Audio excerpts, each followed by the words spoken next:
부활을 축하드립니다.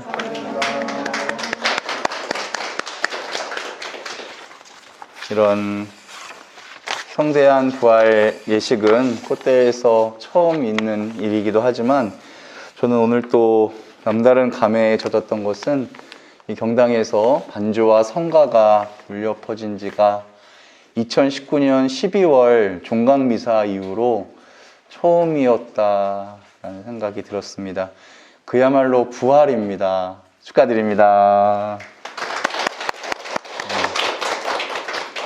세상의 것들이 다 죽어 있는 것 같았어요. 숨이 막혀서 숨을 참고 있는 중에 우리가 할 수 없었던 수많은 것들이 이제 다 정상으로 돌아올 겁니다. 내일 모레부터는 사회적 거리두기도 완전히 없어진다고 합니다.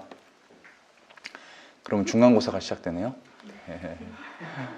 오늘 굉장히 긴 독서 말씀을 들었는데 우리 신자인 분들도 계시지만 신자가 아닌 분들도 이 자리에 계세요.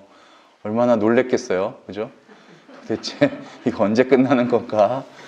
미사가 벌써 끝났을 시간이 지났는데 이제 강론을 시작하게 되었습니다. 그만큼 우리 가톨릭 교회에서는 이 부활대축일이 가장 중요한 전례입니다. 믿지 않는 사람들도 예수님 태어나신 성탄은 축하를 하죠. 안 믿는데도 예수님 성탄을 서로 축하하고 선물 주고받고 정신없이 그렇게 보냅니다. 하지만 안 믿는 사람들은 부활을 축하한다고 해서 하진 않죠. 와, 부활이다 하지는 않아요. 다시 말씀드리지만 우리 신앙의 정점은 이 부활 대축일에 있습니다. 이 부활의 신비가 참 신앙을 우리에게 가져다 주거든요. 부활은 이 세상이 전부가 아니라는 것을 가르쳐 줘요. 세상에는 눈에 보이는 게 다가 아니라고, 저 전부라고 믿고 있는, 눈에 보이는 게 전부라고 믿고 있는 사람과 그것이 아니라고 믿는 사람들의 삶은 질적으로 달라요. 죽으면 끝이 아니에요. 우리가 사는 이 삶은 영원한 삶에 빗대면 아주 작은 일부분입니다. 그래서 소풍 나온 삶이라고 하죠. 근데 엄마 뱃속에 있을 때 태아들은 거기가 전부인 것처럼 생각했을 거예요. 하지만 나와 보니까 뱃속과는 상상조차 할 수 없는 엄청난 세상이 열려 있는 거죠. 그래서 성경의 관점은 죽음은 끝이 아니라 시작이다. 죽음은 단절이 아니라 하늘과 땅을 잇고 현세와 내세를 잇는 고리 역할을 한다는 거예요. 그 중심부에 뭐가 있냐면 부활이 있다. 그래서 부활은 이 세상의 전부, 세상이 전부가 아니고 영원의 세계로 이어진다라는 완전히 다른 세계관입니다. 그래서 그것은 우리의 신앙인들의 삶의 질을 결정해요. 인생 자체를 바꿔놓습니다. 어떤 사람은 2000년 전에 예수님이 죽으시고 사흘 만에 부활하신 사건이 나와 무슨 상관이 있느냐 하고 생각할 수 있어요. 사실 우리는 암을 고치는 약이 나온다 하더라도 나랑 상관없으면 별로 신경 안 쓸 겁니다. 그리스도인들마저 부활을 추상적으로 생각하는 경우가 굉장히 많아요. 지금 삶도 바쁘고 힘든데 미래에 죽고 살아나는 것까지 어떻게 신경 쓰냐. 쓸데없는 생각할 틈이 없다. 빨리 돈 벌어야지. 현실에 처한 다급한 문제만 생각하고 살아가죠. 실제로 예수님의 시대 때도 사람들이 그렇게 특별한 관심이 없었던 것 같아요. 엠마오로 가던 두 제자는 하루 종일 예수님의 성경풀이를 들으면서도 그분이 예수님인 줄을 몰랐어요. 고린토전서 15장 6절에는 500명이 넘는 형제들이 예수님의 부활을 목격했다고 해요. 그런데 그 사람들이 뭘 했는지 알 길이 없어요. 부활하신 주님이 제자들에게 나타났지만 바닷가로 물고기 잡으러 떠났어요. 오늘 여인들이 사도들에게 알렸는데 헛소리처럼 들렸대요. 그들의 말을 믿지 않았다. 너무나 안타깝죠. 부활이 내 삶과 아무 상관이 없는 거예요. 그냥 부활하셨나 보다, 그런 거죠. 네. 그런데 이게 어디서 바뀌냐? 결정적으로 오순절 성령 강림 때 바뀝니다. 불이 붙죠. 부활하신 주님이 이미 제자들에게 나타나셨을 때 숨을 내쉬면서 성령을 받아라 라고 하셨어요. 그때까지 몰랐습니다. 이 성령이 오순절에 다시 오심으로써 부활 사건이 실제적으로 그들에게 불을 붙였어요. 핵분열을 하는 것처럼 이제 퍼져나가기 시작합니다. 그 사건이 우리의 사건이 되어야 해요. 오늘 우리의 일상으로 연결되어져야 합니다. 사도들이 그랬어요. 부활신앙으로 무장한 그들은 달라졌습니다. 이전에는 굉장히 비겁했고 그래서 현실과 타협했어야 됐어요.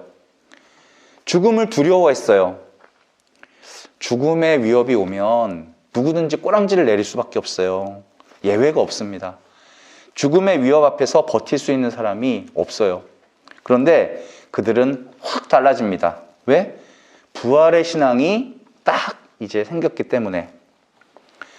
사도행전 3장에 베드로와 요한이 성전에 기도하러 갔어요. 평소처럼.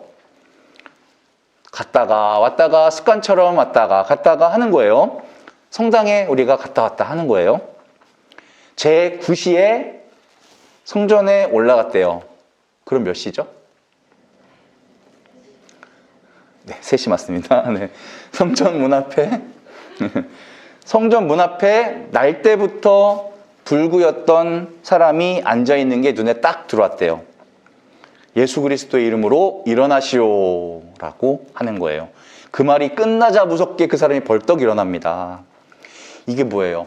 평소에 습관처럼 기도를 하러 갔는데 그날 딱 눈에 보이고 그를 일으키는 거예요.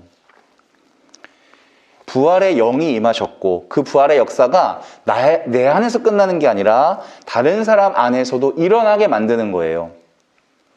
그래서 오늘 우리의 신앙에서 중요한 거는 우리가 뭘 하느냐가 아니라 우리가 얼마나 열심히 살았느냐가 아니라 하느님이 행하시는 일을 우리가 얼마나 함께 했느냐, 붙잡았느냐, 우리에게 무슨 일이 일어났는지가 아니라 그분이 나를 통해서 무슨 일을 하고자 하시는가, 그게 더 중요한 거예요.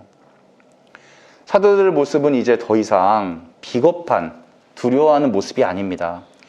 여종 앞에서도 꼼짝 못하고 예수님 모른다고 했던 쫄보가 아닌 거예요.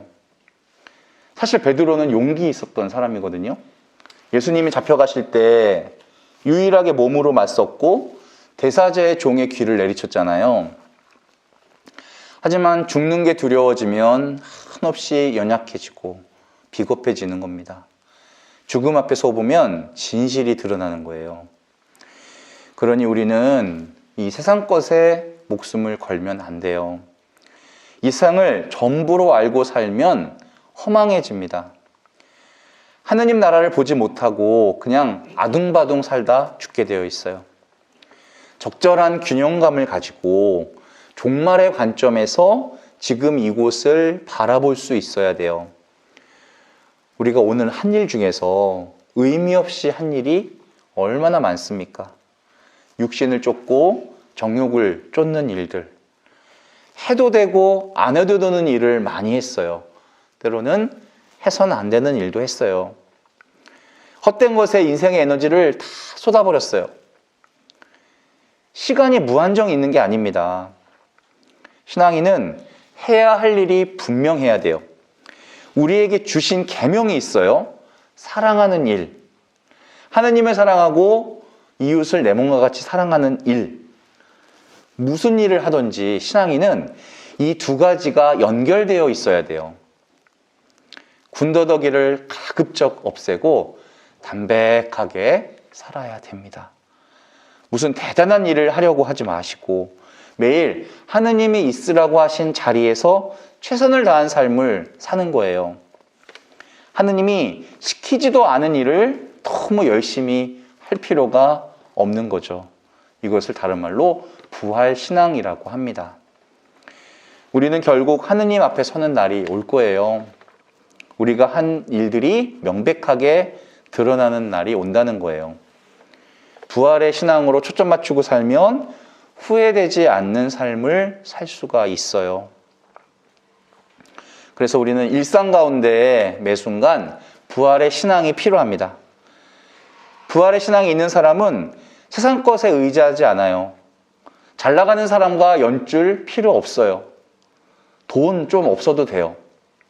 부활의 신앙이 없으면 세상 모든 것을 다 가져도 결국엔 초라한 인생이 되고 맙니다. 인생 끝엔 그 사람이나 다 비슷해져요. 죽고 나서 땅에 묻히면 누가 누군지 알 길이 없어요. 하지만 부활의 신앙을 가진 사람들은 세월이 흐르면 흐를수록 점점 더 진가를 발휘해야 합니다. 빛이 나요. 신기한 건 삶이 힘들고 어려울 때 더 빛이 나요. 우리에게 주어진 하루하루의 일상에서 부활하신 주님과 함께 살아가려는 그러한 노력이 필요할 때입니다. 그러한 은총이 이번 부활 시기 내내 여러분들과 함께 하기를 기도합니다. 아멘.